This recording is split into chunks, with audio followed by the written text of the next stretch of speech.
Ay talaga namang nakaka-crave pag ganitong luto sa chicken ang ginawa mo. Alam mo yung bistek pero sa chicken mo gagawin?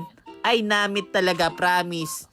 Chicken steak nga pala yung tawag dito at talaga namang napakasarap. Tara simulan natin. Meron dito tayong 4 na sibuyas at ang gagawin natin is hihiwain lang natin ng into rings. So lahat yan gagawin natin. So imamarinate natin ton chicken thigh na boneless na. Lalagyan lang natin 1/2 cup ng toyo, 1/4 cup ng calamansi juice, Worcestershire sauce, then paprika powder. Nilagay ko rin nga pala yung paminta dito at halo-haluin na natin to.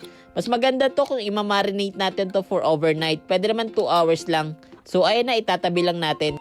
Syempre after marination, igigrill natin yan dito sa pan. Skin side down muna. Madali lang naman to, mga 2 to 3 minutes per side.